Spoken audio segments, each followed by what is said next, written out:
अरे भाई साहब, हम क्या बोले?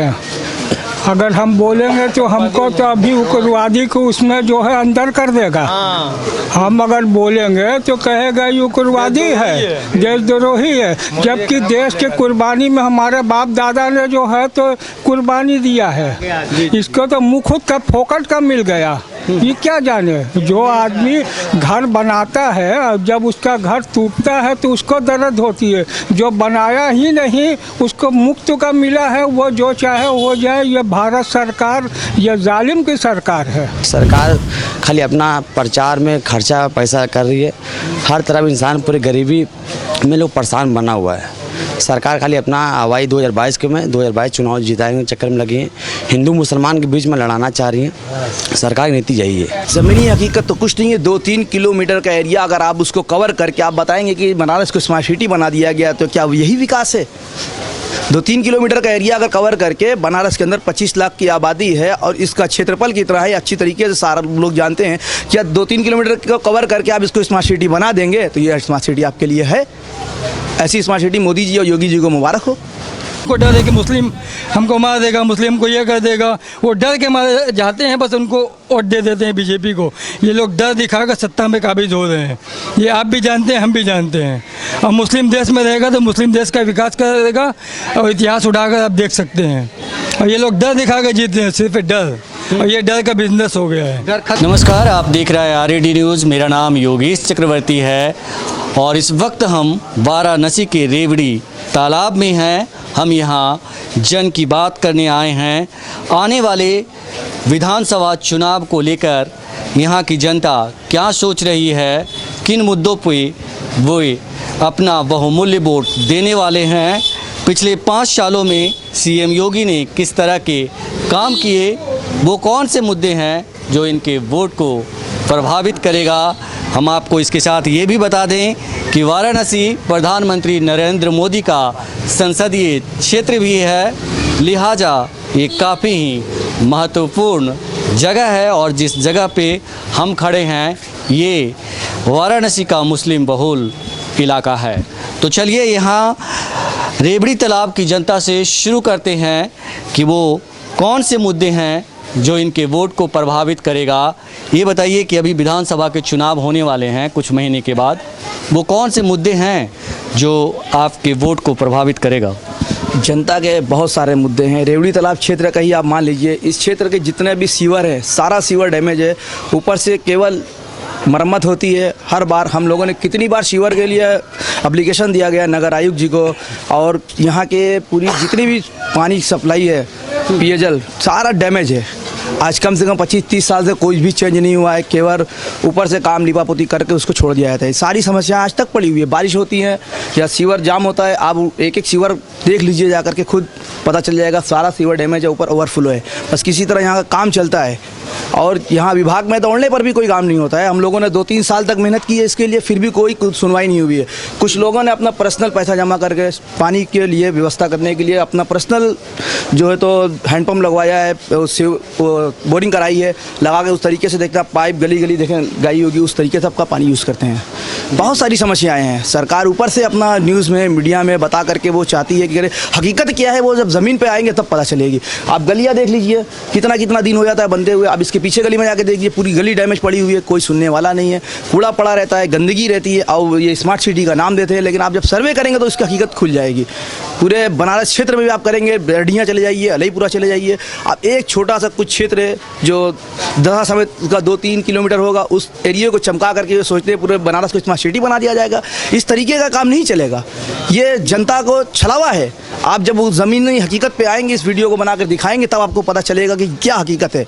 ये बताइए कि 7 साल बहुत बड़ा वक्त होता है। 7 साल से नरेंद्र मोदी जी प्रधानमंत्री हैं और उन्होंने स्मार्ट सिटी ही नहीं, मतलब कि इसको बोला था कि वाराणसी को हम यहाँ की तस्वीर बदल देंगे, यहाँ की तकदीर बदल देंगे, लेकिन ज़मीन पे कुछ नहीं बदला। ज़मीनी हकीकत तो कुछ नहीं है। 2-3 किलोमीटर का एरिया अगर आप उसको कवर करके आप बताएंगे कि बनारस को स्मार्ट सिटी बना दिया गया, तो क्या यही विकास है? 2-3 किलोमीटर का एरिया अगर कवर करके, बनारस के अंदर 25 लाख की आबादी है और इसका क्षेत्रफल कितना है अच्छी तरीके से सारा लोग जानते हैं। क्या 2-3 किलोमीटर को कवर करके आप इसको स्मार्ट सिटी बना देंगे तो ये स्मार्ट सिटी आपके लिए है? ऐसी स्मार्ट सिटी मोदी जी और योगी जी को मुबारक हो। हम तो अपने क्षेत्र की बात करते हैं ना कि इस क्षेत्र में जब नहीं हुआ, आप देख लीजिए दादा समेत और मोदी जी के कार्यालय से कितनी दूरी पर है, 2-3 किलोमीटर की दूरी पर। जब यहाँ नहीं हुआ तो मैं किसको मान सकता हूँ। जरा सी बारिश होती है, यहाँ से लेकर के बगल में एक सीएम इंग्लो बांगली कॉलेज है, आप जाकर वहाँ देख लीजिए, इतना पानी जमा हुआ है कि वहाँ से मच्छर लूटने वाला, बीमारियाँ जिस समय निकलती है, पूरा क्षेत्र परेशान होते हैं।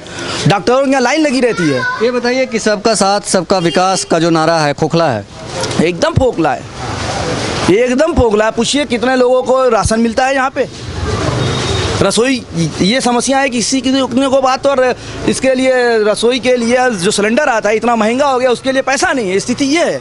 लॉकडाउन में पिछली बार हम लोगों ने कितनी बार कॉल किया पीएमओ पे, सीएम ऑफिस पे, डीएम कार्यालय पे, जो कि मेरे पास रिकॉर्ड भी है, किसी का कॉल नहीं उड़ा। सब्जी के लिए, राशन के लिए 2-2, 3-3 दिन तक फिर अपना पर्सनली हम लोगों ने किसी तरह व्यवस्था करके गुजारा किया गया। और ये सारी चीज़ें खोखला हैं। सरकार बस अपना न्यूज़ पे प्रचार करके वो सोचती है कि हम इसको जीत जाएंगे।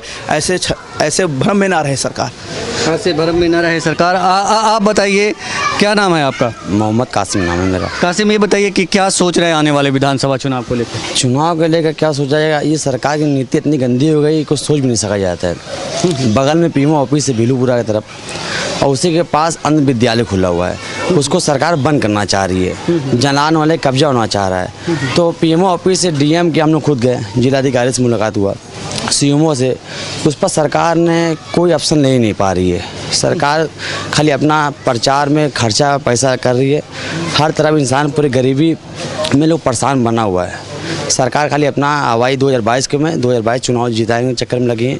हिंदू मुसलमान के बीच में लड़ाना चाह रही है। सरकार की नीति यही है। हमारा सोच यही है कि बदलाव होना चाहिए उत्तर प्रदेश में, अब बदलाव होना चाहिए। आप बताइए क्या सोच रहे हैं? अरे भाई साहब, हम क्या बोले, अगर हम बोलेंगे तो हमको तो अभी उग्रवादी को उसमें जो है अंदर कर देगा। हम अगर बोलेंगे तो कहेगा ये उग्रवादी है, देशद्रोही है, जबकि देश के कुर्बानी में हमारे बाप दादा ने जो है तो कुर्बानी दिया है। इसको तो मुँह खुद का फोकट का मिल गया।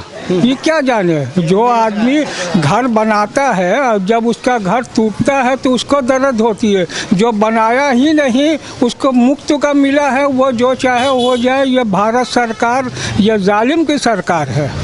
ये तो कहते हैं कि हम राष्ट्रवादी हैं। कौन राष्ट्रवादी है? ये जो है, हिटलर अगर होता तो आज वो शर्मा जाता। ये जालिम से, हिटलर भी इससे शर्मा जाता। ये इतनी जालिम सरकार है। इसका भी अंत होगा, जब चाहे होगा। अभी तो ये जुल्म कर रहा है। ये बताइए कि मोदी जी ने, योगी जी ने बोला था कि बनारस को चमका देंगे, यहाँ की तस्वीर बदल देंगे, तकदीर बदल दें। कुछ बदला कि नहीं बदला 5-7 सालों में? आप जहाँ है इसी जगह देख लीजिए, कुछ बदला नजर आ रहा है। इसी जगह देख लीजिए, ये क्या बदलाएंगे? ये जो आदमी अपनी बीवी को छोड़ दिया, छोड़कर चला आया, वो किसका बदलेगा? उसकी बीवी है ने, वो आप कह रहा है कि 2 बच्चे, उसके वो सब 6-7 भाई है। मोदी है, वो 2 बच्चा करेगा। कानून पास किया है, बिल पास किया है। ये तो योगी जी कह रहे हैं। ये नहीं, उसका बाप वो है, ये तो चेला है। अच्छा, ये चेला है। ये जो है मेन, ये बोली उसकी है, वो क्या करेगा? वो जब चाहे इसको हटा दे। ये बताइए कि आप लोग क्या चाह रहे हैं, आने वाले चुनाव में क्या कुछ करने वाले हैं? हम लोग क्या करेंगे? हमने तो एक बात बोल दिया, हमारा कुछ बोलने से पहले हमको देशद्रोही को उसमें जो है हमारे ऊपर मुकदमा कर दे, बम्बई से मुकदमा कर देगा, बनारस वाला वहाँ जाए।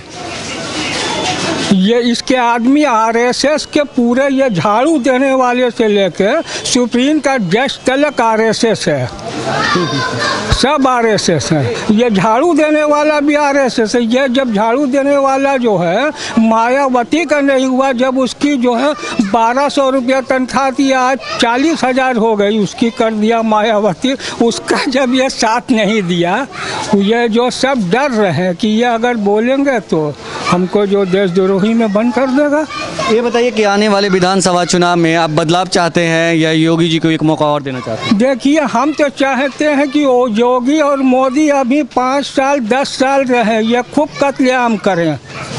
जितना चाहे ये हद अपनी पूरी कर लें, उसके बाद इनका जो अंजाम होना होगा वो होगा। अच्छा, यूपी के चुनाव में ओवैसी जी भी आ गए हैं यूपी में, तो ओवैसी जी कोई फैक्टर करेंगे, आपके वोट को प्रभावित करेंगे? नहीं, वैसे जी तो आए हैं, उनकी तो कोई यहाँ छवि है नहीं। वैसे जी की कोई छवि है नहीं। वो जो है थोड़े से आदमी वो क्या करेंगे, वो कुछ नहीं कर पाएंगे। वैसे कुछ नहीं कर पाएंगे। नहीं, वो आप बताइए, आप यूथ हैं, एनर्जेटिक हैं, क्या सोच रहे हैं? हम ये सोच रहे कि पूरे इंडिया के अंदर, यूपी के अंदर एक भी फैक्ट्री लगी हुई है तो कोई बता दे। रोज़गार आदमी को चाहिए, फैक्ट्री, कारखाना, मिल, वो एक भी लगी है तो कोई बता दे। ये सिर्फ हिंदू मुस्लिम कहा कर अब मीडिया में दिखा कर कि ये विकास हुआ है। इधर कैमरा करके देखिए, ये विकास है। ये जो बिजली का लगा था ये विकास नहीं, वो गंदगी हो गई इसमें, देख लीजिए आप। करिए कैमरा उधर। और एक भी फैक्ट्री लगी हुई है तो कोई हमको बता दे कि एक भी फैक्ट्री लगी है, एक मिल लगी है, एक कारखाना लगा है। यहाँ पर तो धीमे धीमे सब उजड़ रहा है, सिर्फ चाइना से माल आ रहा है, इधर जा रहा है। तो हम लोगों को बेरोजगार होते जा रहे लोग। आपने देखा है लॉकडाउन में लोग कितने बेरोजगार, कितने भूखे मरे, कितने लोग पैदल आए। ये क्या हो रहा है इंडिया के अंदर? ये सिर्फ दिखावा कर दे कि हमने ये किया, हमने वो किया। एक फैक्ट्री नहीं लगी, एक पुल नहीं बना, एक ब्रिज नहीं बना। इन लोगों ने सिर्फ फीता काटा है, अपना नाम कमाया है। अब मीडिया में आ गया, इन्होंने गार्डन किया, इन्होंने ये किया। एक भी इन्होंने बनाया है बनारस के अंदर? कुछ भी नहीं बनाया, सिर्फ एक बनाया है। ये तो चहुमुखी विकास के दावा करते हैं, कहते हैं कि हमने चारों तरफ विकास किया है, सबका साथ सबका विकास का नारा देते हैं। इन्होंने सिर्फ फीता काटा, हमने बताया नहीं, इन्होंने सिर्फ फीता काटा है और अपना नाम किया है। इन्होंने विकास के नाम पर एक भी फैक्ट्री नहीं लगाई, एक भी कारखाना नहीं लगाया। हम युवा हैं, हमको रोजगार चाहिए। स्कूल में बच्चे पढ़ के पास हो रहे हैं, उनको फैक्ट्री लगेगी तब ना उनको नौकरी मिलेगी, मिल लगेगी तब ना उनको काम मिलेगा। ये बनारस के अंदर तानी बाने का काम है, सब चाइना से रेशम आ रहा है। अरे हमारे इंडिया में भी तो रेशम बन सकता है अच्छा से अच्छा, वही लोग लेंगे तो उसी में लोगों को रोजगार मिल सकता है। अच्छी अच्छी साड़ियाँ यहाँ बनेंगी, मगर यहाँ चाइना से माल आता है, बिक जाता है। ये लोग कहते हैं कि चाइना का बाइकाट करो और उसी पर टैक्स वसूल दें, अपना खा रहे, चंगे बने हुए हैं। बुनकरों के लेके बहुत सारे दावे किए थे। बुनकरों के लेकर एक बनाया है, उसमें सिर्फ बड़े बड़े लोगों का माल बिकता है, वो भी इक्का दुक्का। और इस वक्त 2 साल से तो लॉकडाउन की स्थिति है, जीएसटी नोटबंदी, उसमें किसी का माल नहीं बिक रहा है। अगर से बनारस के अंदर 5 लाख लोग बुनकर से जुड़े हुए हैं, तो उसमें से 50 आदमी का माल बिक गया तो उसकी कोई गिनती नहीं है। आप भी समझते हैं और हम भी समझते हैं। देश की स्थिति तो इस वक्त आप खुद ही जानते होंगे कि इतनी ख़राब है कि लोग खाने के लिए मजबूर हैं और रोज़गार है ही नहीं। और युवा सोच रहे कि हम करें क्या आगे, हमारा भविष्य कहाँ जाएगा। लोग की स्थिति में अभी तो वोट आएगा, इलेक्शन आएगा, चला जाएगा, किसी दूसरे की सरकार बनेगी, जो नेता बनेगा वो पैसा कमाएगा, विकास होगा 10 लाख का, पैसा पास होगा 10 लाख, काम होगा 5 लाख का। ये आप भी जानते हैं, हम भी जानते हैं। इसीलिए देश चल रहा है और हिंदू मुस्लिम करा कर रात को भड़काएगा कि यही हमको जिता सकता है, यही हमको बचा सकता है। लोगों के अंदर एकदम डर भर कर जीत जाएगा वो। तो इस तरह की लोगों की राय है कि चुनाव जीतने के लिए नेता किसी भी हद तक जाते हैं और जो है हिंदू मुस्लिम कर करके वो चुनाव जीत जाते हैं। ये बताइए कि यूपी की राजनीति में ओवैसी जी की एंट्री हुई है, तो क्या वो कोई फैक्टर रखते हैं? ओवैसी जी का चांस तो बहुत कम है। अगर वो किसी से गठबंधन करके आएंगे तो चांस बन सकता है। ये तो हमको तो लगता है इस वक्त अखिलेश यादव को लोग सपोर्ट करेंगे। वो नेता थे तो वो उन्होंने विकास किया। तो बनारस के अंदर जितने भी ब्रिज बने हुए हैं, जितने भी छोटे मोटे कारखाने लगे हुए हैं, जितनी भी रोडें बनी, जितनी भी डिवाइडर बनी हुई हैं, उन्होंने काम किया था। इन लोगों ने आकर फीता काटा है। अगली बार आप किनको चाहेंगे? हम तो चाहेंगे अखिलेश यादव की सरकार आएगी और क्या, हमें यही उम्मीद है। अब वो लोग, हाँ, वो जो लोग माइंड के फ्रेश हैं कि हम उनको डर है कि मुस्लिम हमको मार देगा, मुस्लिम को ये कर देगा, वो डर के मारे जाते हैं, बस उनको वोट दे देते हैं बीजेपी को। ये लोग डर दिखाकर सत्ता में काबिज हो रहे हैं। ये आप भी जानते हैं, हम भी जानते हैं। और मुस्लिम देश में रहेगा तो मुस्लिम देश का विकास करेगा और इतिहास उठाकर आप देख सकते हैं। और ये लोग डर दिखाकर जीते हैं, सिर्फ डर, और ये डर का बिजनेस हो गया है। डर खत्म हो जाएगा ना?